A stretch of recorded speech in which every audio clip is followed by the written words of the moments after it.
Welcome back to Forbidden Knowledge News. I'm your host, Chris Matthew. Tonight I want to welcome Tony Merkel. He is the host of the Confessionals Podcast, where witnesses of the unexplained come forward to share their experiences with the world. Though his pursuit was focused on the phenomenon of Bigfoot, he quickly began connecting dots with other topics such as ghosts, demons, alien abductions, and much more. With his foundational faith in Jesus Christ, he realized he is a little different than the majority of people pursuing these topics and embraces his uniqueness in the paranormal community. Tony, welcome. How are you tonight? Good, man. How are you? I'm very good, despite the twilight zone that we're currently living in, just trying to make the best of everything. Yeah. But I'm excited for tonight because we get to take people's minds off it for a little while. And my show is all about connecting those dots from UFOs, ETs, and paranormal to the myriad of other unexplained phenomenon that I cover. And I always love new and different perspectives. Tonight, I thought we could start with a little bit more about your background and what led you down your path. Yeah, so I mean, for me, it was, it starts as a childhood fascination. I mean, I grew up out in the middle of nowhere. In rural Pennsylvania Dutch land. And, I was a trailer park kid. We lived in a very big trailer park surrounded by a bunch of cornfields. It was out in the middle of nowhere. And so as kids and stuff, we found things to do. And a lot of times we went down the woods and we would do anything from build tree houses that actually connected to each other to, damming up a creek so that we had a swimming pool because that was the poor kid's swimming pool. And so it was just like a lot of time spent in the woods and getting in trouble and all that stuff. But one of the things for me was when I was a kid, I remember borrowing a book from the library, and it had, Bigfoot in it and Loch Ness Monster. And for me, it wasn't even about the information at that time. As a kid, it's just like, wow, look at the pictures, look at that. Is it real? This book's saying it's real. And I kind of just took my imagination and we would start talking about, our werewolves real and all that stuff. And as you get older and stuff, when we were kids, we were so serious about it that we would talk about how we were going to go and hunt the Loch Ness Monster down one day. We were going to prove to the world that it existed. And, it's just one of those things where I think a lot of kids get like that. And then as you get older, other things take its place. I mean, for me, it was basketball and girls a lot. So I just, did my thing and stuff in high school and into college. And then I got married young. Me and my wife, we got married when we were 21. And so I was about 25 years old and I was like coming home from work and bored, and I was just sitting there watching these TV shows of like these, Monster Quest and things like that. And those kind of shows kind of renewed an interest in my mind. And I started taking it serious. I started looking into this stuff, and I shouldn't say I started taking it serious. I started looking into it out of curiosity, and the curiosity led to obsession on certain things. And it all started with Bigfoot though. I mean, I was like, is this thing real? I mean, I so want this thing to be real. Is it real? And so I started looking into it, and I started I started a Facebook group called Pennsylvania Sasquatch Research, and that was just my like humble attempt to just make a group where I thought if I could find 20 people in Pennsylvania that were into the topic and knew about it, maybe I could learn from them. And that was the whole reason why I started the group. And then it just kind of grew. And as it grew, there was a lot of people asking me questions. And I was just like, I don't know. Like, I have no idea. Like, I'm just here trying to learn from you guys. And apparently you're trying to learn from me. And so it became a group where we kind of learned from each other, and we started having open dialogue and just, pontificating out loud. And I think that really was the foundation as to where I am today, where I really just pursue open thought. I pursue just thinking out loud, not worrying about, if I'm wrong, right, if I look stupid or what. We just think about stuff, and we say things. I say things that, I think, in other circles and stuff, if I were to say it, they'd say, what are you, freaking crazy? That's sci-fi. That's, Star Trek or something. But that's just how I pursue my life. I don't think that, I think that the world that we live in is far stranger than any of us can comprehend. And, off that basis, I kind of just move forward. And, you say some things and you think about some things that kind of lead you to a dead end, or at least you think it leads you to a dead end. And sometimes you're like, you kind of go down this little path and you're just like, there's nothing here, but I can just see what's what. And all of a sudden you're just like, boom, you're just like, oh my God, like, are we serious here? Like, so, I mean, that's kind of like, I guess the short way of saying how I got it all going and stuff. It was just, one thing led to another. And here I am with the podcast and interviewing people and all that fun stuff. Awesome, man. Yeah, I find the deeper I look into this stuff, the less I really know. It gets the rabbit holes get deeper, the phenomenon gets stranger, but it all does have to seem to have some kind of strange connection to each other. I haven't quite figured out what that is, but it's awesome trying to by talking to fascinating and awesome researchers like yourself. Let's start with Bigfoot tonight, where you started. Okay. Based on everything you've researched, what is Bigfoot? Is it a primate? Is it some kind of interdimensional creature? Is it an alien? Is it some sort of Neanderthal? What's going on with Bigfoot? Yeah. Okay.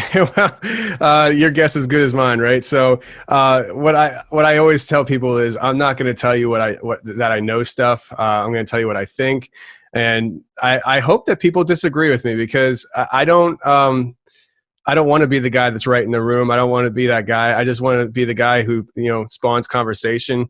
And I don't think I got it all together. Let's just put it that way. But if you nailed me down and you said to me, you have to tell me exactly what you think Bigfoot is, as long as it's what I think Bigfoot is, not what Bigfoot is, I would tell you that I think that this is where I lean towards, and kind of like what you said in the beginning with the opening statement of who I am.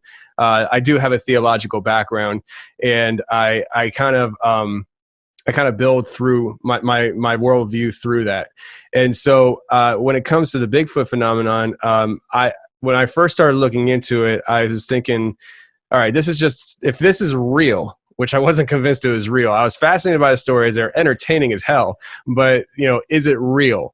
And so I was like, if it's real, it's a monkey. It's some kind of like North American primate that we just, for whatever reason, we can't keep up with. And so then my thought process evolved from there, and I was like, okay, so how many times do we need to hear Bigfoot sightings and people saying they saw these things, but there's no proof of it for us to start thinking there's something else going on here if it's real, right? And it kind of evolved from there, where I started listening to a lot of people's encounter stories. And some people have very simplistic encounter stories where you can say, maybe not. Like it's just they're driving down the road and they walked in front of them. It's like, all right, well, if that's what you saw, that's what you saw. I mean, it's not necessarily hard evidence or, anything like that, but it's your sighting. And then there's some other people who have ongoing experiences with Bigfoot, and whether it's, on their property or a one-time experience, but it was traumatic and it was extensive, detailed. And after you start talking to so many people and you put it all together, for me at least, I'm like, well, I think Bigfoot exists. And so from that point of saying to myself, I think Bigfoot exists, okay, now what is it? And that's where I started, doing the whole Bigfoot looking into, and the idea of it being just a monkey in the woods or whatever. But then the more I heard people's stories, and the more I heard the paranormal side of Bigfoot, and some people like to call it the woo and all that stuff, but I've heard so many people's experiences where they're talking about, this thing, seeming like it disappeared. And I would ask some people, I would say to them, did it disappear, or did it just move so fast that it looked like it disappeared? Or did it like kind of surround itself with the surroundings and it just kind of blended in? And so you're saying it disappeared just by more of just conversation, but not literally disappear. And there are people who say that that either it disappeared, or they don't know. They're like, they have no idea. They don't know if it moved so fast or what, but it looked like it disappeared. And so you start hearing these different stories and the cloaking Bigfoot. And I started thinking, okay, well, I've heard so many of these stories now, I got to try giving it credit, like try understanding it through those lenses. Is it possible? How is it possible? And as soon as you enter into that realm of, can Bigfoot disappear? It all of a sudden is not just a monkey in the woods. Like, it's not. It's something else, And so you start thinking, okay, is it alien? You hear these different stories of people saying that UFO sightings are happening right after the Bigfoot sighting, or I forget where I heard it, but somebody said and I don't believe the story. I think this guy was a little bit loose in the head, but just it was a long story, but it had lots of twists and turns, but he did see a Bigfoot being beamed up into a UFO, and it's just like, oh my goodness, but it was still, interesting story at least. But so I started hearing all these different stories, and I'm thinking, okay, I don't think it's Bigfoot's an alien. Maybe it is. Maybe it's a Chewbacca, right? But what I started thinking was, how do I look at this through my own personal worldview theologically? I started seeing in the Facebook group, this is before I had my podcast, I started seeing in the Facebook group how there were people commenting and stuff and talking about, Bigfoot and this, that, and the other. And they would say, this was a common thing that I would hear people say going on in my Facebook group was, when they go into the woods, it's a spiritual experience for them. And for me, I was like, wow, spiritual experience, that kind of puts it in a whole other atmosphere for me. And looking at it through my eyes, I would go into the woods. I would hike around. I wouldn't call what I did research. I wasn't going out there with a magnifying glass and, all that stuff. I was just going out there with, my hiking bag, and I would hike around off trail because I was like, just put myself in the environment, see what happens. But I never felt like it was a spiritual experience. And so I started really just thinking about it. I'm like, am I dealing with something that's, people are talking about this thing disappearing, and, people are talking about it being a spiritual experience. Am I dealing with something that's more demonic here? And if I'm dealing with something more demonic, should I be so invested in it like I am right now because of, my own personal beliefs? And I just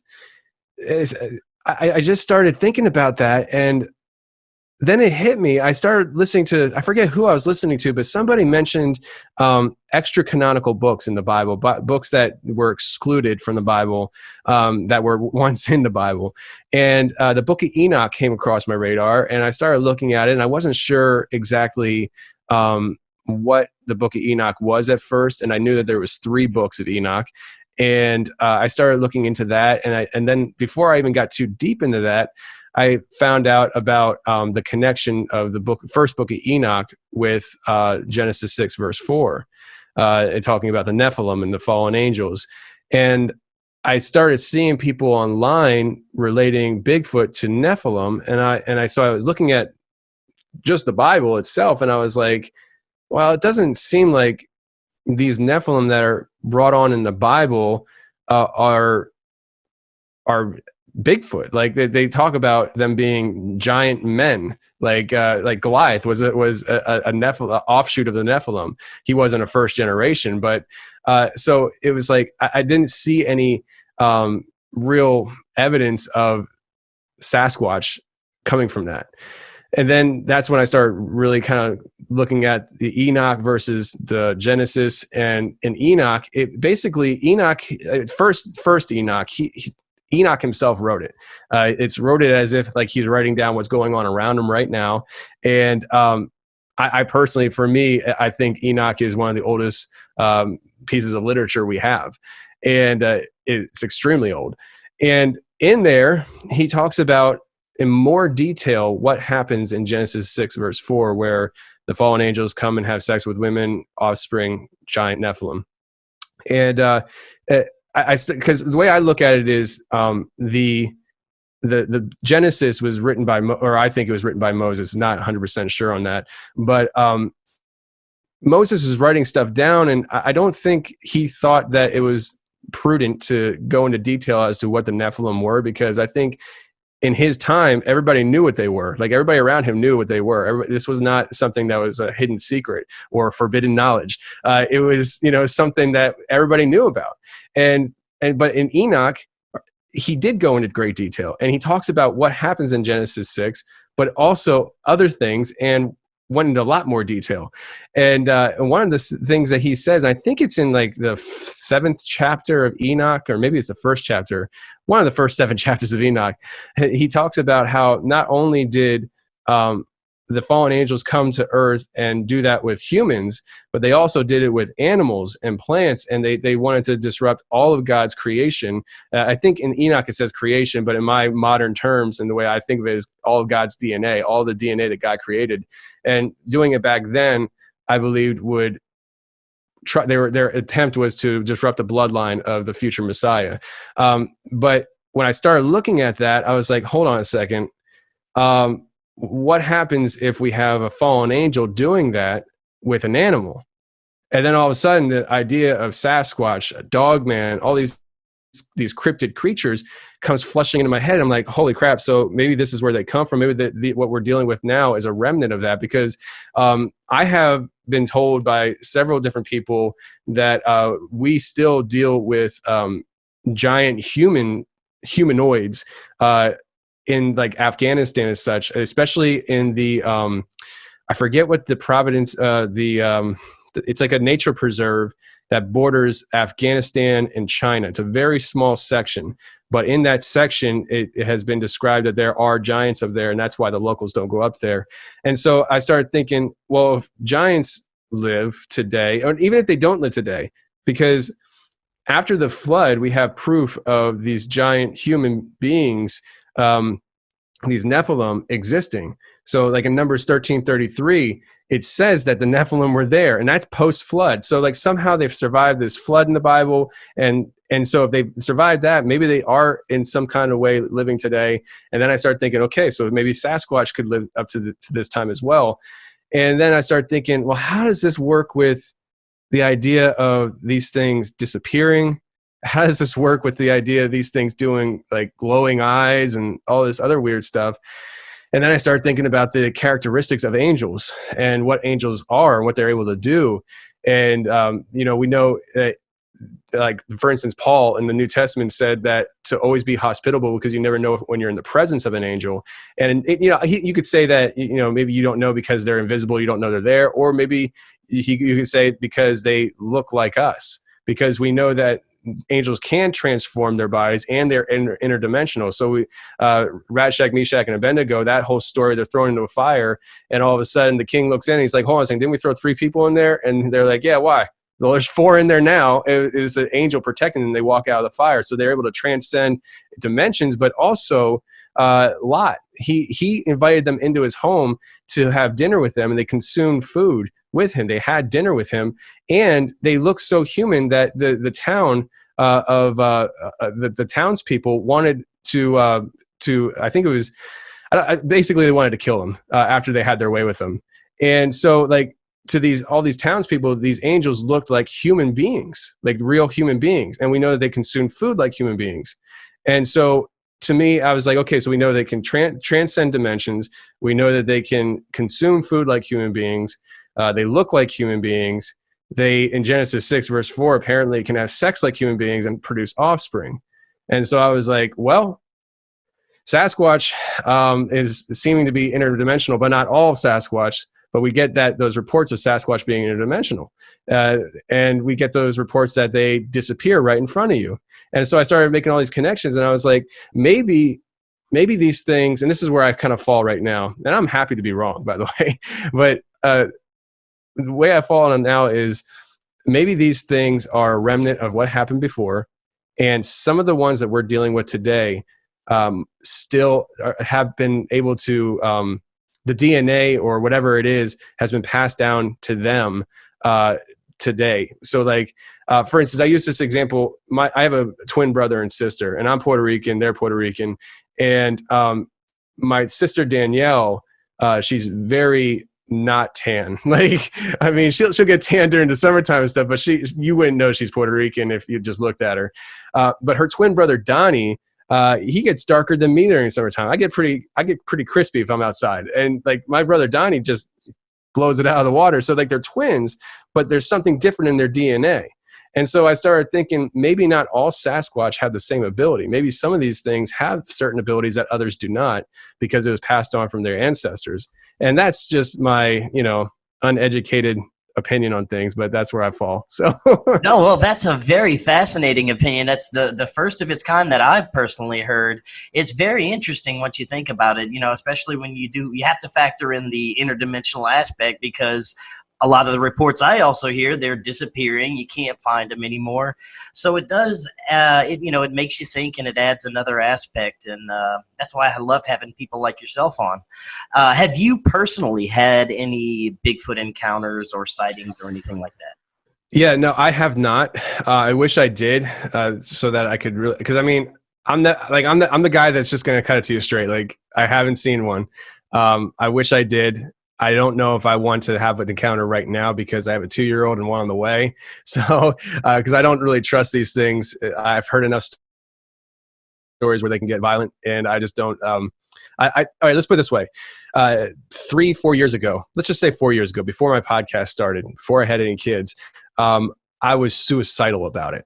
Like, I would go out and I would look for these things every chance I had. I would go off trail, and I was like, if I get a chance to like get as close as possible, I will. And I was like, if I die at the hands of a Bigfoot, at least I die knowing these things existed. Like, I'm good. Like, let's do this. I was like, my wife, she's going to get married to a guy better than I did. She'll do better her second time around, and she'll be smarter this time around. She'll marry a wealthier guy or something. She's good. Like, you don't have to worry about her.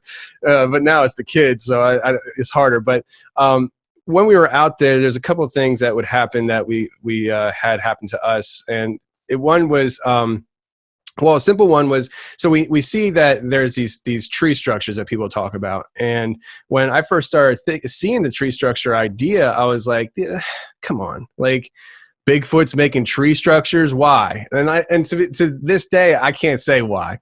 But what I can say is that it's not beyond their capability, because these things are clearly smart enough. Like, they're not stupid. And so why, I don't know. But when you come across some of these tree structures that are just absolutely huge, and I came across, my buddy Don, my wife was there, and 2 people who were escorting us were there. The 2 people who were escorting us had a sighting the weekend before.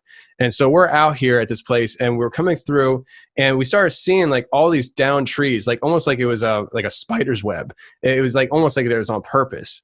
And so we're going through this area, and there's a body of water on our left-hand side and very thick brush on the right. And we come up across this area, and all of a sudden we see this TP structure that was absolutely huge. And so the first thing you're looking at when you're doing that is, was this cut? Was this chopped? Is there any signs of that? No. Every single branch, every single tree that made this structure up was not cut. And there were a ton of them. And there was literally trees. I mean, logs like this that were 40, 50 feet up into the air that was literally brought to this location to make up this tree structure. I'm like, well, Boy Scouts didn't do this. Maybe some really buff hunters did it, but little Boy Scouts didn't do this, because Boy Scouts make tree structures. A lot of times people don't realize that, but they're taught how to make tree structures, and they actually mean stuff that I don't even know what they mean, but it's to communicate for people coming up on the trails. And also Native Americans used to do the same thing. Native Americans used to take trees and actually bend them certain ways so they grow in certain directions, and different directions meant certain things. And to this day, like in Pennsylvania, every once in a while you come across one of these trees, and when you come across it, don't even say, oh, Bigfoot made that. It just cheapens it. Like, that is such an old tree that Native Americans that used to wander these grounds made it like that. Like, the one I saw came out of the ground, and it split into 2 like a field goal post, and it came out at an equal distance and shot straight up. And it was just, for me, it was just like, wow. I felt like I was standing at history, like somewhere that people don't know exists. And but anyways, this tree structure that I found, it was probably about 12 to 15 feet in diameter. Easily multiple people could go in there. And it was out in the middle of nowhere, very interesting. And then so we found it, we took pictures of it, it was cool, and we kept on hiking. And then probably like 100 yards away from there, I found my first footprint. And I was like, whoa. And I didn't personally find it. I was walking and there's a guy named Andrew in front of us who was escorting us, and he kind of stops and I almost fall on him. And he's like, what is that? And I looked down and it was the ground. It was a path that we were walking on, and the ground was like real dry and hard. And there was a definite impression in the ground of a footprint that was, I think it was probably about 15 inches long. And so like, you got in mind, like, you know, now I'm pushing probably like 215 pounds, but back then I was probably about 185, and I'm standing on the ground trying to make a boot print in the ground. I couldn't make a boot print, but this was so indented that I could put my fingers in the toe prints and feel the indents on the ground. So whatever made it was really heavy. And I was like, man, we got to try casting this. And so my very first cast, we started casting, and it sucked. It was absolutely awful. There wasn't enough water in it. It was just like, I was so proud of it, but nobody else could see anything. And I was like, look at this beauty. And they're like, look at what? It just looks like plaster, but I was proud of it. So we found that, and we went up some more areas, and we actually found a spot that was, I don't know who or what made it. Maybe some hunters made it, but it doesn't really make sense as to why it was made where it was. So like if hunters were making this, there's some kind of blind that was created, and it was looking out over a trail. So like if hunters are maybe hunters, I'm not sure, but we definitely found a blind area where it was, again, all trees and sticks and stuff that were broken off and making a blind looking, and it was all padded down behind it. But so that was one experience, but we were going out onto the Appalachian Mountain, and my buddy Don, who I would hike with, he actually saw a Bigfoot out there on Christmas Eve 2015. That's what got him into the topic. So we were up in that area, and we were off trail, probably about a mile or two off trail. We were out there, and we kept on hearing like these rock clacks, and it was just like very deliberate, like rock clapping together. And that's another thing that people say Bigfoot does, and I don't know why, but hey, that's what people say, and that's what I heard. And so we're stopping, and we're filming, and we're taking audio, we're listening, and that's what we're listening for. And I never heard anything else. But then when I got back home and I was looking at the audio and the video of it, I'm listening, and I hear something right after one of the rock clacks. And I was like, what is that? So I had to clean the audio. And when I got it as best as I could, you could hear this whoo. And I never heard it in person. Never. And I asked Don, I said, did you hear anything? He said, no, but it's clearly on the audio.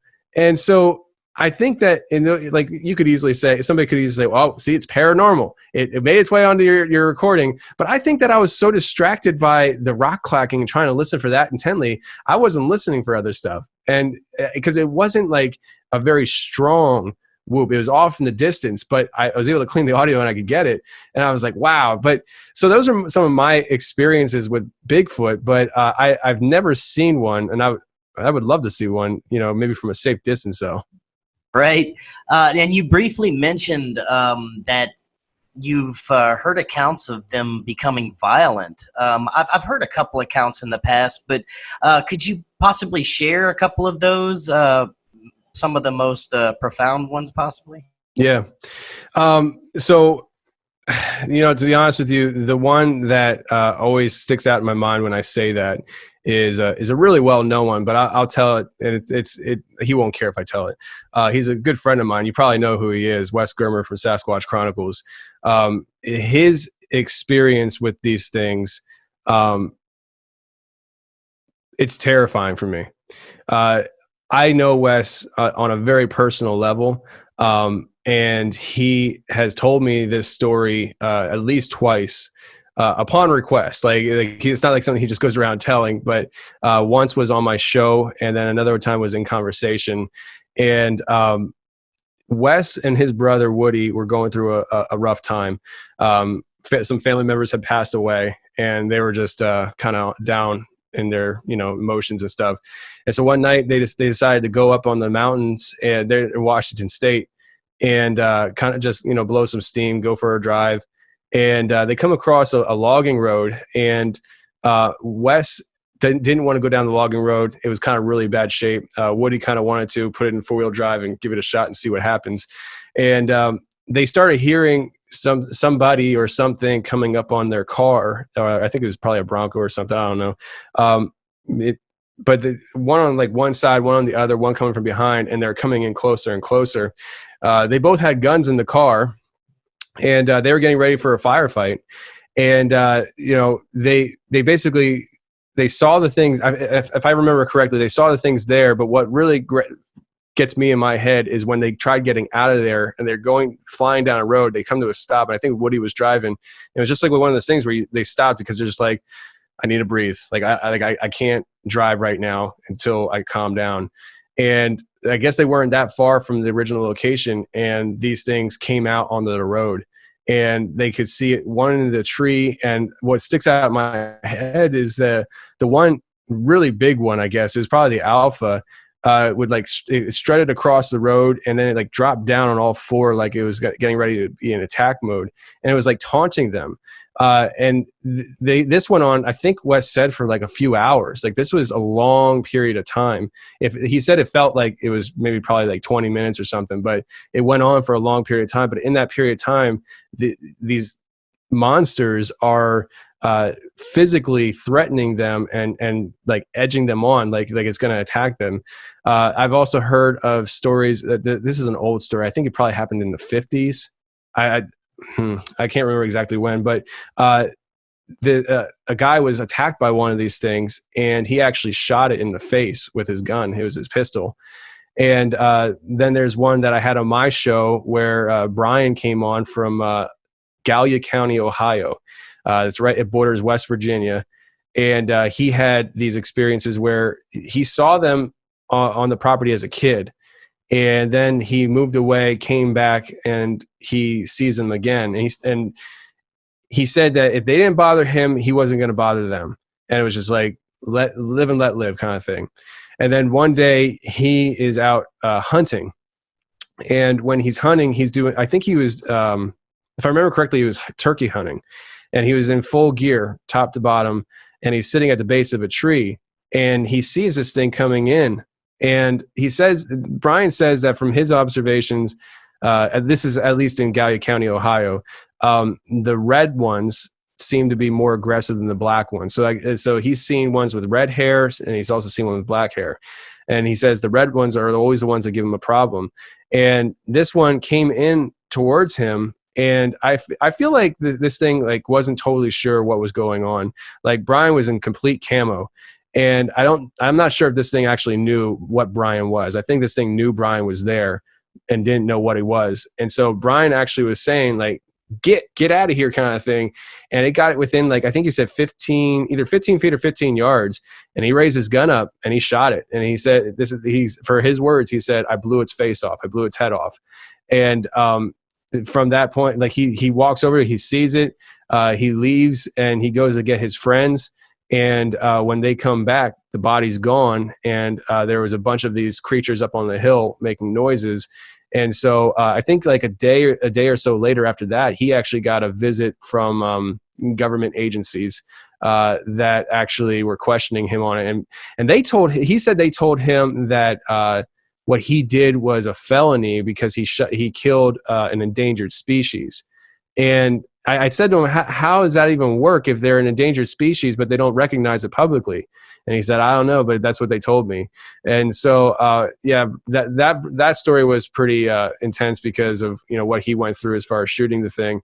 And he's seen him since then. I've talked to him since then, and he's seen them. He hasn't shot anything, but he after that experience, he kind of got set down this path of just, he really wanted to prove that these things existed because, what happened was Brian, he's not like a super tech savvy guy.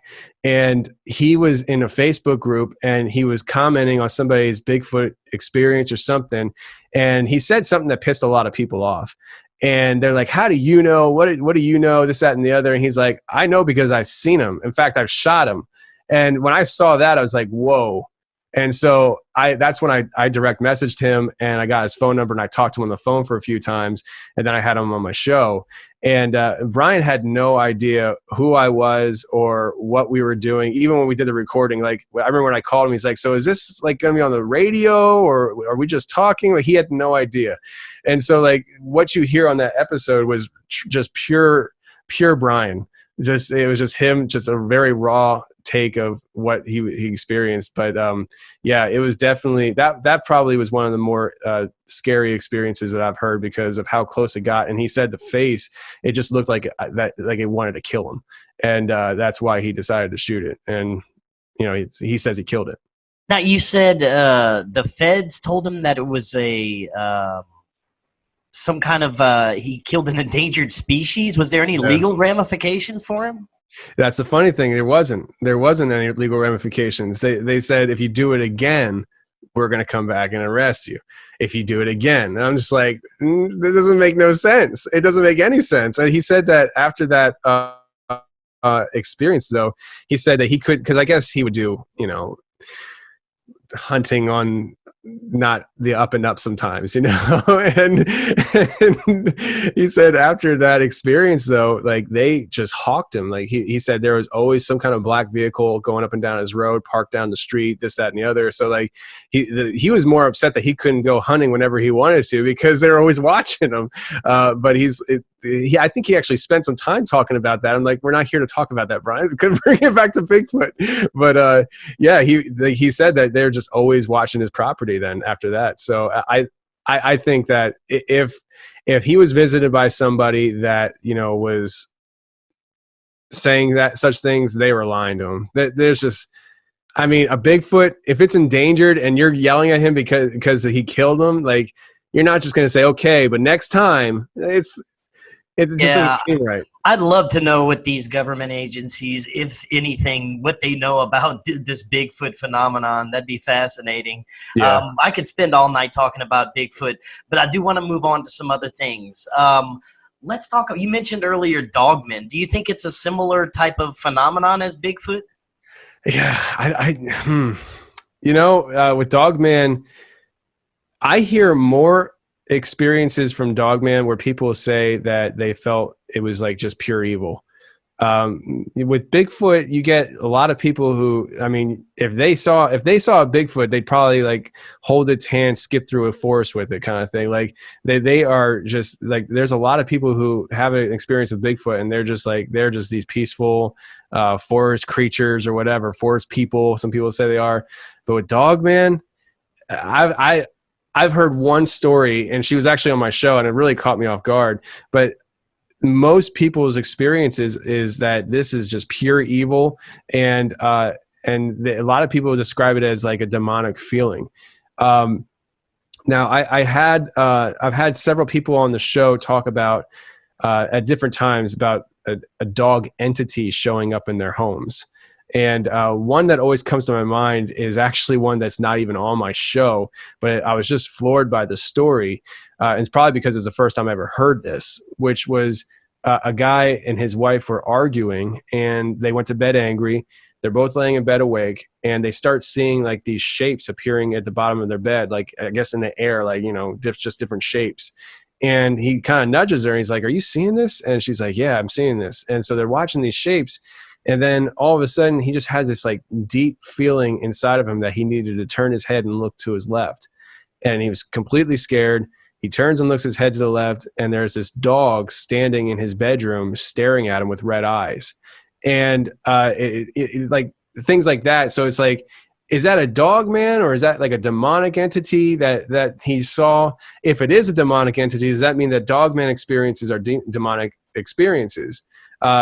I talked to a guy who he was an ex-Satanist, I guess an ex-satanic high priest. And I guess there's different, I don't know much about Satanism. I should probably learn more about it. But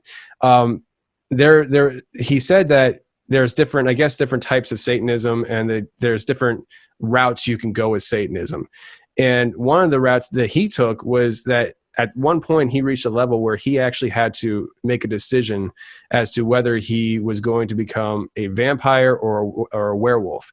And he says that a vampire is not like what you see in the Hollywood. It's more like in practice. He said that you drink people's blood and you practice a lifestyle of a vampire, but it's not like you're, flying through the sky and picking up high school girls, like it's just not how it is. But he did say that the idea of the werewolf, he said that he talked to a guy who went through that process. And the guy told him if he ever reached that level to make that decision, that he should never pick the werewolf because it's the most painful experience you could go through. And then he described how people who go through this, they truly physically transform their bodies. Their bodies transform. And to me, the only way that seems possible is if there is a demonic entity that comes into your body, or maybe multiple demonic entities. Because, we hear about people's experiences with, demon possessed people who their face is literally changed. In fact, I think it's, it's this coming Thursday show for my members on my website. We have Arlene coming on, and her brother had a dad who just was a mess when they were growing up. And when he would come home, both her and her brother would see their dad, just raging mad or whatever. But one of the things that she says is that his face did not look like his face. Like his face would look like a demonic face, like his face was transformed. And so like when it comes to the idea of the werewolf dog man thing, the only way I think that could be possible is if like there's something from the inside transforming you. And I believe that our bodies we are much more spiritual beings than what we believe and what we give ourselves credit for. I don't think that it's as simple as we're just flesh and blood and that's it. And so to me, it kind of makes sense on that level a little bit. But when it comes to the dog man, I just think that those things seem to be pretty evil. Outside the one experience that I had the lady on my show, and she said that she saw it when she was a girl, and it was like it took like it was a young dog man, she said, and I don't want to say it became like they had a relationship, but it was like it took to her. I don't know how else to describe it, but it was a young dog man, she says, that took to her. And I don't give the story justice. I mean, that's been like 2 years ago that I've heard that story now. So, but it always sticks out in my head because that's the only time I've ever heard of somebody having a dog man experience that it was like, kind of fluffy. So, yeah. So what are your thoughts on winged humanoids such as Mothman, things of that nature? Do you think that's also a demonic entity? Not all of them. Not all of them. I think like you have like the Thunderbird. That's something that I think could be very much real. And when people are talking about seeing the Thunderbird, it seems like they're seeing a prehistoric type of animal. What I find interesting with that is that I would love for somebody to come out and say that they had a sighting, but it wasn't flying, because we hear of we see video of these things and they're flying through the sky, and it's like, well, you just. It's one thing to see something flying in the sky because you're not close to it. You don't know. Maybe there's a mistaken identity, or maybe I don't know. But I would love for somebody to come out and say that they saw a Thunderbird or something like that, where it was on the ground, like in its nest that was 15 feet wide, like something like that. But so those things I don't think are anything other than probably just relic something. I don't know. I hate to say the word dinosaur because I mean, if anybody hasn't turned me off yet, they'd probably turn me off at that point. But but then there's things like the Mothman. The Mothman, it doesn't. Everything about it doesn't seem natural to me. Whether it's demonic or interdimensional. I've heard so many different theories on this thing. Like, I mean, anywhere from the demonic to interdimensional, time traveler, a being that can travel in between dimensions. But one thing that I always think is interesting is that we have things that overlay with different topics and categories. So you hear a lot with the Dogman that they have these glowing red eyes. You hear that with demons. You hear that with the Mothman. Sometimes you hear that with Bigfoot. And so that's what I kind of like really get interested in, is when I start hearing people's stories and they have certain parts of their stories have characteristics of something else that I've heard before on something totally different. And that's, like with the Mothman, it just seems like it has a little bit of everything. Yet at the same time that has a little bit of everything, it's also very well documented. And it's just one of those things where I think it's real. I think it really did happen. I think that there are other sightings that have happened, like out in Chicago in more modern recent times.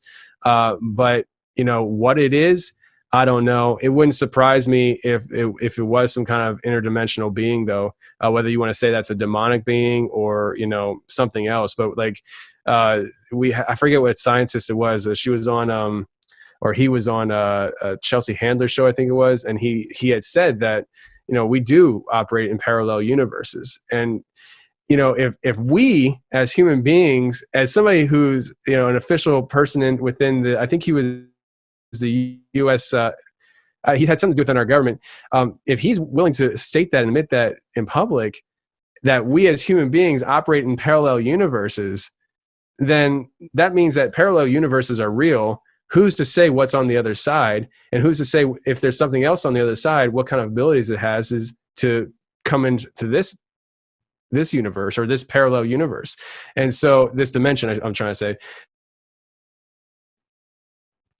it opens up this whole other realm of possibility of what's out there. And it just, that's what I meant like earlier in the show when I said that I really enjoy thinking about just things and what if kind of thing, because it kind of takes you down these rabbit holes of, what's possible. But yeah, so I don't know if I answered your question. No, yeah, perfect. And when we explore things that are on the other side, let's talk about spirits and ghosts. What are your thoughts on, say, haunted locations where they have spiritual manifestations, whatever it is? Do you think it's actual conscious entities that are in a different realm, or do you think it's some sort of manifestation of a past event, or like a time loop, or maybe a combination of both? Yeah, I think that what you just said, a combination of both, is very much what I think. You hear people of the leftover energy, the remnant energy, the energy that, kind of leaves its imprint, like almost like a carbon copy, and it just kind of goes on a loop. And that's what people are seeing. And I think that there really could be, credit to that. I really do. I think to say it's all that, I don't know about that. Because there's so much detail. I mean, one great thing about living in the time that we live in, outside of the coronavirus, is that I had to bring it up once, right? But one great thing about living in the time that we live is that we have so much access to information so quickly. And so we really, truly can think on a different level than people have in the past. And so when it comes to this idea of what these things are, there's too much documented evidence that shows that these things move around, they follow people, they haunt specific people, to say that it's just leftover energy. It does seem like there's a consciousness behind some of this with intent. One minor thing would be with me personally. I had a situation happen where my wife, I would say within the last year, she texted me. It was late one night and I was doing an interview, and she texts me and she just says, I just want to let you know that I saw a red light in our bedroom. It flashed on next to the TV and then shot off and left a light trail. And I'm like, I get the text while I'm in the middle of an interview. I'm like, well, good luck, dear. I'm talking to somebody, like, what am I going to do about it? It's gone now. Good luck. Close your eyes. You won't see it anymore. So, but I didn't think much of it. And she told me about it the next day, and I was like, okay, well, that's weird. And then probably a few months later, I'm going to bed late one night, and my son's actually in the bed with us. And so I'm trying to get situated where he's laying in the middle, and I pull the covers up, and they're kind of like piled up on my hip, so I couldn't really see much past my hip. And so somewhere between the pile of covers and my eyeballs, I see a red light appear, and it shot off and left a light trail. And I was like, whoa, okay. So that's what she was talking about. And in that same moment, it hits me that I saw that before. Before we bought this house, we lived in another town in an apartment. And in that apartment, I would sit in my living room, and I would see out of the corner of my eye, like shadows and stuff. And a lot of people say they see shadows out of the corner of their eye. But I could be sitting in my living room, like looking at the TV, and off to the corner, off to the side of the room was a hallway. And in that hallway was pictures on the wall. And I would see this shadow figure walking from like the bedroom to the bathroom to the bedroom down the hallway. And sometimes my wife would be back there, but sometimes she wouldn't be back there. And it's just very consistent. And I'd be sitting down, I'd be looking in the hallway, just staring like, please, I want to see this, nothing. And so I really got this feeling that something was going on though. So I took a video at one night when we were sleeping. I just set up her laptop because that's all I had. I set it to record video, and it recorded video all night long. I got up the next day and I looked at the video. Within the first 10 seconds, I see at the bottom of my bed at my feet, a red light just flash on and then flash off. And I was like, that's when I was like, I've seen this before, but it wasn't at my house. It was somewhere else. Does that mean that something has followed me to my house? I don't know. But then you have stories where like people, like I had this one lady on my show, and she was basically haunted her entire life by this entity.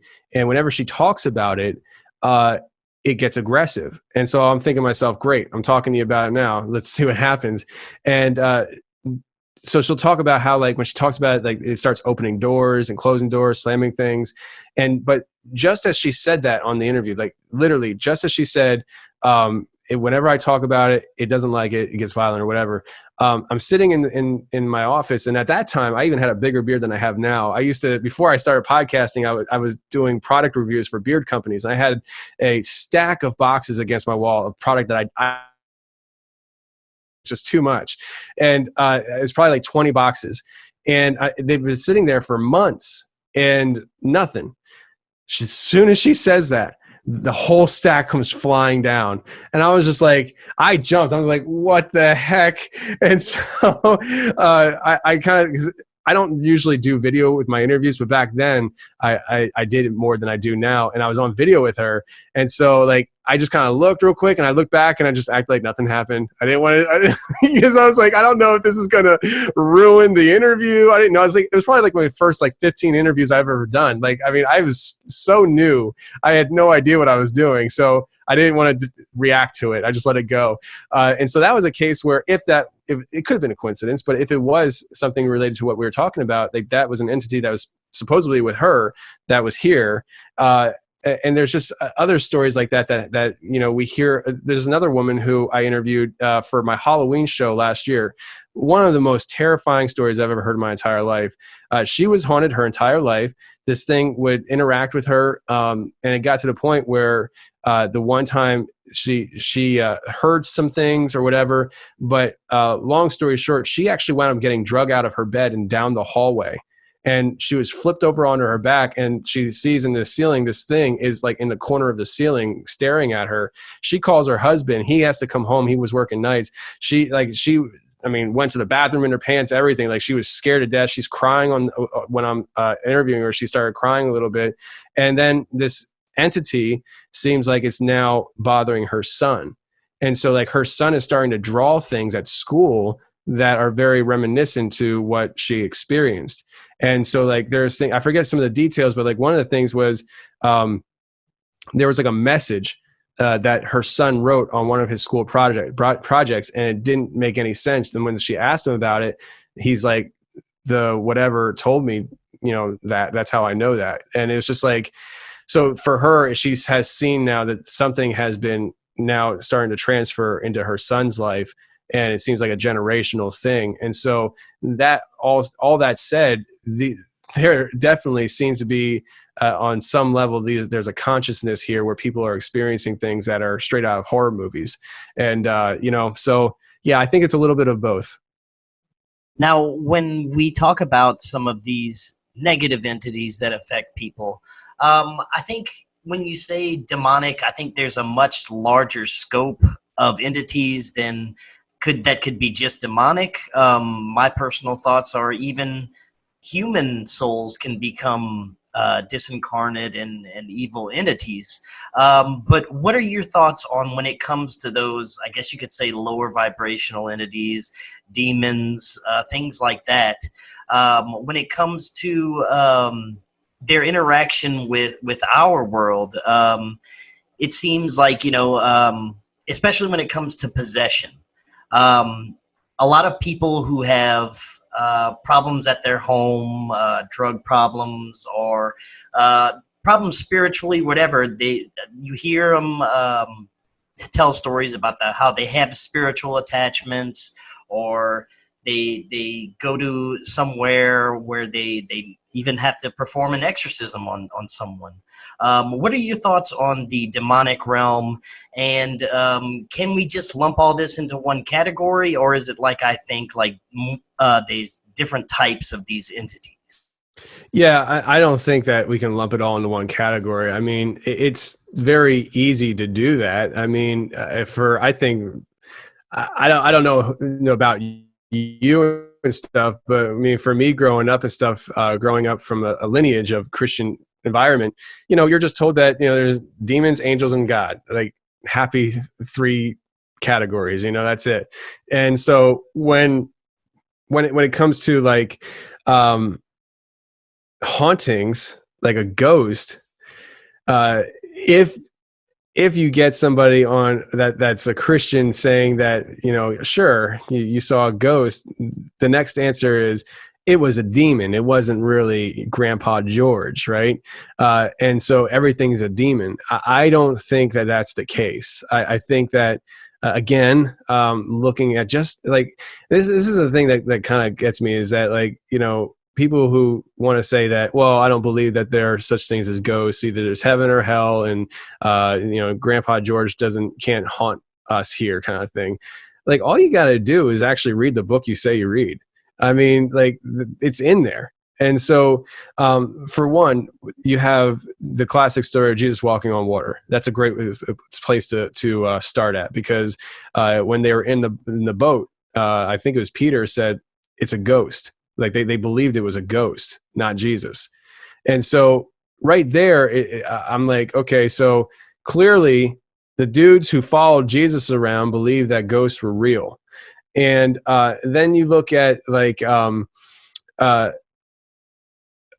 Saul. He outlawed sorcery, witchcraft. And his prophet Samuel died, and he needed answers. He wasn't hearing from God, so he went to the witch of Endor to summon the dead spirit of Samuel. And in that story, like, I'm telling you, man, like, the Christians are like, well, it was a demon. It was a demon. How is that possible? It was a demon. Listen, I don't know how it's possible. All I know is that the Bible doesn't say one time that it was a demon. It doesn't refer that it was a demon. It says that he had a conversation with the dead spirit of Samuel. So you can put the definition on there if you want to make yourself feel good, but it doesn't say that in there. And then you have like Psalms 82, chapter 82, Psalms 82. The very first two verses in there, it describes God holding judgment amongst other gods. The word Elohim was holding judgment among the Elohim. And so it didn't say angels. It didn't say people. It said Elohim, which kind of says that God created not just angels, that, the general Christian term would be angels who then fell and became demons. But he has this whole hierarchy that he created that's not talked about in your traditional scriptures. But it does say it there in very plain terms. And so there's a lot of these different entities that come into play here, and I just can't get to the point where I would say that, yeah, it's all just demonic entities. Even like the demons themselves, like in the book of Enoch, it says that, like, there's fallen angels and then there's demons. They're not the same thing. And that demons, in the book of Enoch, it says that demons come from the dead spirits of the Nephilim. And so it's like, at least there it gives us a reason why we have these demonic encounters and stuff. I mean, in the book of Enoch, it describes it for us. But there's just a hierarchy here that I don't think we can even come close to understanding. I think is fascinating. I absolutely think it's fascinating. On the other hand, when we talk about angels, what are your thoughts on that? Do you think that they are celestial or interdimensional beings? Some people think they're some sort of extraterrestrials. What are your thoughts on angels? Yeah, I mean, my thoughts on angels are I would say, I guess, pretty traditional. I think that there are angelic beings that God created before He created man. And they're meant to serve humans, which is why a lot of them got pissed off. Then they decided to rock out because they're like, no, we're not down with that. So, but angels are definitely interdimensional. To me, they're very real in the sense that my grandfather was on weekends, he did like evangelist stuff when he was alive. He was a washer, dryer, repairman during the week, and then on weekends he traveled all over the region. And he told me this one story of where, and this is a very common thing that I personally have heard from just different people and stuff. It's a very traditional idea of these things appearing. They were going to a town that they were not wanted. People didn't want them there, and they showed up anyways. And so they did their thing during the day, and there was a rumor going around that when they packed up shop at night and went back to their camps or whatever, some people were going to come and destroy the area. And so the men stayed up, and they were just kind of waiting around to see if these guys would show up to do anything, try to deter them.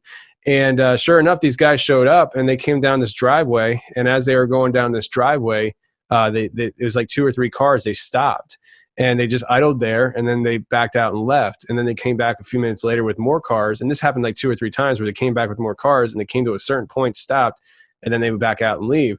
Nothing ever happened. And so the next day, some of the people go into town to get supplies like bread or whatever. And my grandfather said it must have been the talk of the town. He said that apparently that night, those guys came with every intention to destroy the area. But every time they came in, there was these tall, giant angels standing next to the stages where my grandfather and his guys were. And like my grandfather said, he never saw them, but apparently other people did. And that's a very common thing when it comes to these angels, is that people say that some people never saw them. Typically speaking, the people who are there guarding never saw them, but the person who was the offender did see them. Are they alien? They're definitely not from this world. I mean, in every sense of the word alien, I mean, they're not from here. They're interdimensional. They transcend dimensions. And so, in that sense, sure. But I think that they were created by a creator. And, so I think I'm more along the lines of the traditional sense of what the angels are. Very cool. Now, I want to spend the last few minutes that we have talking about a subject that I've spent a lot of research on: UFOs, extraterrestrials, UAP, strange aerial phenomenon. First of all, have you ever seen or experienced a UFO or extraterrestrial experience? Yes, I have. I actually have seen one of those. I actually saw twice, I can recall for sure. The very first time was when I was a kid. I saw, with my mom, we were in the trailer park. It was late at night, and I was outside. I was probably taking the dog out or something like that. And looking across the street, like I said, there was a cornfield and a bunch of woods. And I saw this light, and what kind of was different about this light was that it wasn't just one light. It had a light above it, a light below, a light out to the left that was kind of far out. And it was moving sideways. And if you would think about how like a helicopter might have a light on the very back end of it and on the top and on the bottom, it's kind of the shape it was in. And then, but it was completely silent. And then it starts moving to the side, and it shoots out of, and this is, my mom was outside for this because I had already gotten her. It shoots out a beam of light down on the ground, like on an angle, like a 45-degree angle. And it's just hovering there. And then I'm like, holy crap. Like I'm a kid freaking out. Like I'm like, this is crazy. And my mom's watching, and then it starts coming in towards us. And so I run out to the road, and it comes in over us, like over the road, probably like 300-400 feet in the air. It was high up in the sky. It wasn't low. And it comes in over us, and then it kind of goes off up to the other direction. And it was completely silent. And for most of my life, I was like, I don't know if I really saw that, this, that, and the other. And it's just like 2 years ago, I was at my parents' house, and I mentioned it, and I was like, yeah, but that was probably nothing. And my mom was like, no. She's like, my mom was like, that was something different. And so she confirmed it with me. But what's really cool is this UFO sighting I saw, I want to say it's probably like a year or two ago. I drive tractor trailer for a living, and I'm driving my truck down the turnpike here in Pennsylvania, right outside of Philadelphia, 276. I was right outside the Willow Grove exit. And actually, before I got to the Willow Grove exit, I'm approaching probably like 2 miles away from there.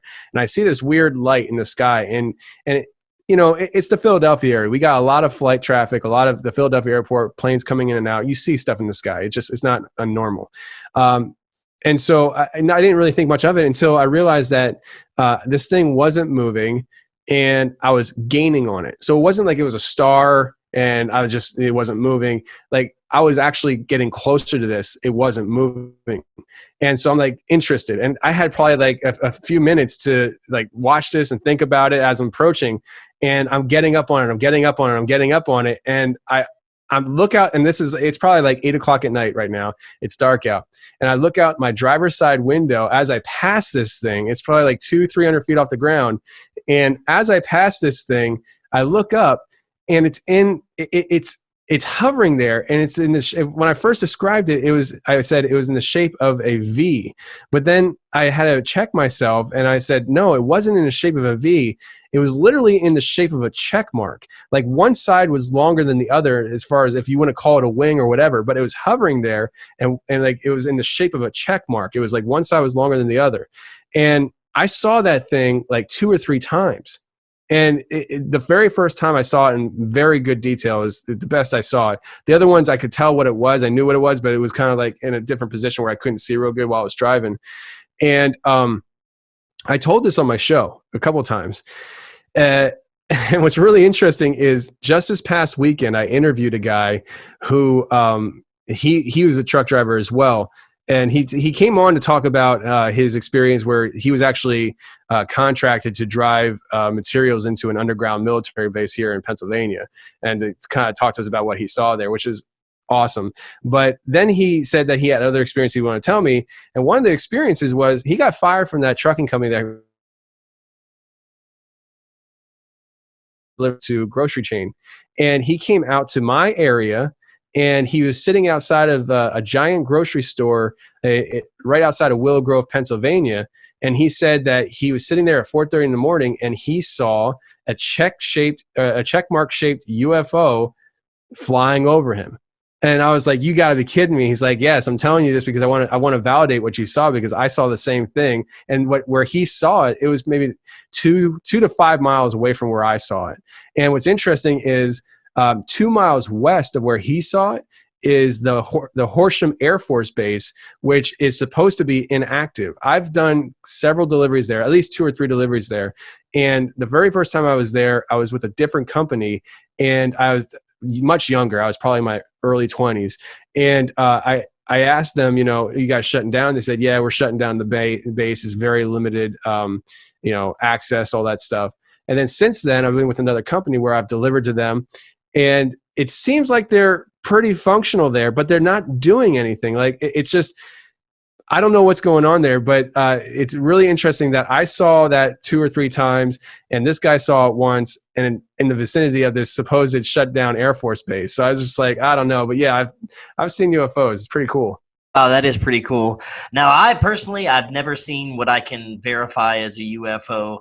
I've had plenty of friends and people that I know that have. But as far as the phenomenon, I know that a lot of it is most likely us, our military, black projects that we don't know about. Yeah. But what are your thoughts on the overall phenomenon? Do you think that we have travelers coming visit us from different galaxies, or do you think it's more of an interdimensional phenomenon or something completely different? Yeah, I think that a lot of it's possible. I think to say that we're the only living beings in the universe, just on the very human, take my theological faith out of it, like all that stuff, just the basis of it.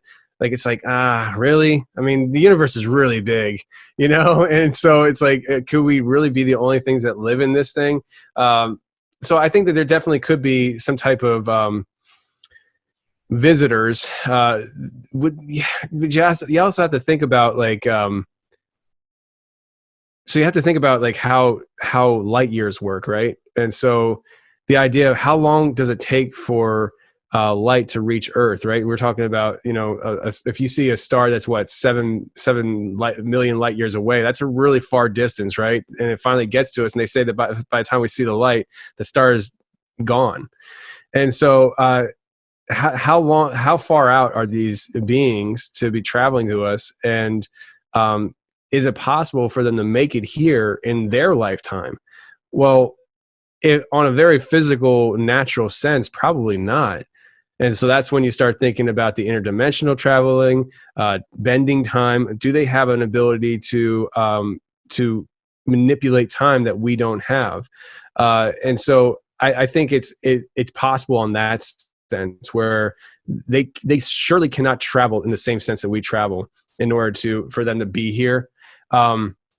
Unless they were always here, right? I mean, you hear people talk about how they were here before us, So, I don't know, but I definitely think that these things probably have abilities that are interdimensional, in the sense that, whether it's interdimensional or time-wise, like able to actually truly manipulate time so that, they can travel far greater distances than, we could normally do. There's been interesting things that have happened in the past few years, and I'm drawing a blank as to Ultima Thule is, I think, what the asteroid was called. I think it was called Ultima Thule, and it came within our range of being able to detect it. But what's interesting about this was the thing slowed down. Like, it actually slowed down, and I think it actually sped up then. And so, like, there was. That doesn't seem very possible in outer space. Okay. You're talking about the Oumuamua or something like that. The one that was interdimensional, and it kind of rocketed past and slowed down at some point and then made a turn. Yeah. And there was one before that we detected radio waves off of. Like we got radio signals from it. And I think the one I'm talking about, I'm pretty sure it was called Ultima Thule, and the shape of it was interesting as well, because it was like two round rocks that were like kind of pushed together. And if you're thinking sci-fi wise, and taking for the fact that this thing has slowed down and then sped up, it looks like it could have been two separate crafts that were docking together. That's what it looked like. It looked like it, or it could have been. It could have been that, or it could have been something like maybe an out of service something, because it looked like a rock, right? So maybe it was a really old out of service kind of thing, or maybe that's just how it looks. I don't know, but one thing's for sure is it was very interesting of how it worked out there, and it just outside of that, I don't know if I've ever heard of anything slowing down in space and then speeding up. Like that doesn't make sense unless it has its own energy. Yeah, and as far as the contact experience itself, when we hear of people actually being taken on ships, whether physically or some people reported in their dreams they're taken, what are your thoughts on the abduction experience? Any thoughts on what may be going there, a bigger picture, anything like that? I'm fascinated by the abduction experiences. I really am. I mean, obviously, if I was going through it, I wouldn't be fascinated by it, but it's very interesting to hear some of these people's stories and the complexity of it. This bag goes deep. Like, this isn't just like for instance, the Travis Walton experience that he had, like that experience is very shallow compared to a lot of people's accounts of what they've been through. Like Travis, I mean, I'm not trying to take anything away from him. Like his experience is a classic one, and it's one of the best stories that we've had. But he was abducted. He saw things there. He was brought back. Like he's not going to tell you that he was put into a 20 and back. He's not going to tell you that he was put in a secret space program and forced labor for 20 years to be brought back in time. But there are a lot of people out there that are having these memories come back to them, that are cooperating with other people in the world. And when they see each other, it's like they knew each other from somewhere else. It's very trippy the more you look into this. And then the idea of supposed aliens working alongside of some kind of secret space program, on the dark side of the moon. I definitely think that I think that this is another layered situation where I think that sometimes when we have somebody who was experiencing an abduction, it could be something less alien and more on the demonic level. But I do not think that that's the case for every single one. I had several people on my show have described this experience where the one guy he was describing, he said he woke up, his wife's laying next to him. There's these two gray entities at the bottom of his bed. They start pulling him off the bed, but he said at the same time that they were pulling him off the bed, he also felt like something was being pulled out of him, like his spirit or his soul was being pulled out of him. And like that, when somebody says that, it puts this whole experience on a very spiritual level. And this isn't just them taking my body and probing me in a ship somewhere. Like this is like something else, and so you hear that, but then you also hear people having these experiences where they're abducted, they're implanted. I've had several people send me pictures of supposed implants in their body. And, it's these x-rays and like the one was, I think is in his knee, and it was like this floating thing in there. And what I find interesting is that the one guy, he said that he didn't want it out. I'm like, you don't want it out? And he's like, no. And I'm like, well, what are the odds? I said, do you think that when you die, if they try to extract it, do you think it will still be there? And he's like, I doubt it. And I was like, well, just get it out. Like, but what's interesting is that these things tend to move in the body too. Like you hear about people trying to have them extracted, and they go to get them out, and it's gone. It's not there. And then as soon as they stop trying to take it out, it's there again. It's like, what is that? So. Oh man, I totally am blanking on what you actually asked me, but I just started. I was asking about the contact phenomenon itself, and I was also going to ask if you've heard of any accounts of people, because I've heard of plenty of accounts of people having experience where they'll meet like hybrid children or be involved in some kind of DNA or fertilization experiments or something along those lines. Have you had plenty of those experiences? I haven't had a lot of those experiences. I know what you're talking about. I'm familiar with that. But I haven't had it. Makes sense to me though. Like the whole idea of the abduction thing, and especially the sexual encounters that people seem to have with these abductions. It makes sense that, like, I don't think we got just perverted aliens out there that are trying to just abduct people and have their way with them and put them back. Like, all right, let's go to the neighbor's house tomorrow night, guys. Like, it's just, I don't think that's the way this works. And I think that there's another purpose there. And so, like, you talk to different crowds, and every crowd has their own definition as to why it's happening. But one thing is for sure, that seems to be for sure to me, is that there's an actual agenda there. And I think it's very possible that we're talking about hybrid humans in some parts of the world. I think that we're dealing with people who are actually a result of abduction, human alien hybrid production. Whether they know it or not, I don't know. But the guy that I just talked to this past week, and the truck driver that was going to the underground military base, he did this for 4 years straight. And the one guy that he had frequent interaction while he was there. He didn't do a whole lot there. He backed the truck in, and for 8 hours, he'd just sit there and wait for them to be done. And then he'd drive the truck out. That's all he did. He wasn't allowed to go at places. He said it went down 5 levels. He was only on level 2, free food. But this guy named Thom, Thom, he always had interactions with. He's like a 6'8" guy. He always had a bottle of water with him that was never opened. And the one time he came into work, because he was not allowed to call out sick. Like this run that he had to be there. It was no excuses. So he comes in sick, and Thom finds out that he's sick and gives him what Thom said was chicken broth. And he said he drank this chicken broth, and he said it was the most strong, powerful chicken broth he's ever tasted in his entire life. And he said it knocked him out cold. Like he slept for like 4 or 5 hours. And he said after he woke up, he couldn't go back to sleep for, I think he said 3 or 4 days. He was up straight. Like he just couldn't sleep. Like he wasn't tired. It wasn't even like he was trying to sleep. Like he wasn't tired. And I said to him, it doesn't sound like that was chicken broth, bro. Like that sounds like it had like artificial flavoring to make it taste like chicken broth. But he was at, I think, his son's wrestling match, and he looks across the room, and there's Thom standing there by himself. He wasn't with a family. He wasn't with his kid or anything like that. And he looks at Thom, and Thom looks at him, and then does like a double take and looks back at him. And when Thom does that double take and looks back at him, like he said, his face literally was different. Like he said for all intents and purposes, he looked like a lizard person. And he said he never saw Thom like that before. It was just at one time, and it was in public. His wife saw it.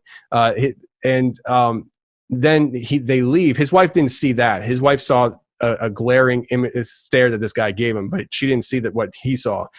They're driving back.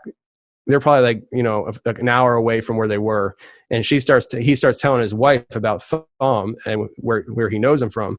And he goes into the underground base. The next time he goes in, he sees Thom, and Thom rips into him, says, "Don't you ever acknowledge me in public again, this, that, and the other." And he said, "Don't you ever talk about me to your wife again either." And he's like, how do you know that? And so Thom, to me, like from the outside looking in, I'm like, was Thom one of those hybrid people? Because he looked like a human, but apparently had other abilities as well. And he was working in that underground military base in Pennsylvania. And I'm fascinated by it. Like that location, it's called Raven Rock. I am fascinated by it. It's right outside of Gettysburg. And I can't go there because I'll get arrested. But man, I would love to go there. Yeah, man, that's fascinating. I could spend all night talking about this stuff with you, but Tony, thank you so much. You have such a fascinating perspective on this.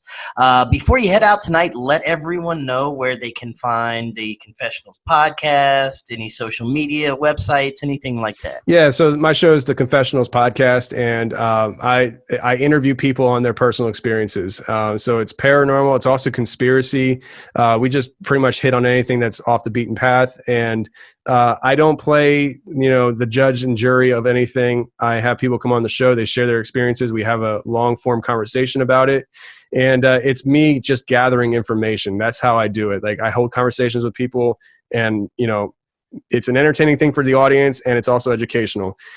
So the Confessionals Podcast, you can find it on Apple Podcasts, anywhere you can find podcasts.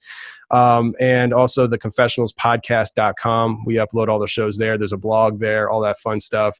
But yeah, that's where people can find me. Awesome. Tony, thank you so much. There's so much more we can talk about. I will definitely have you back on in the future. All right. Sounds good, brother. You have an excellent night. You too.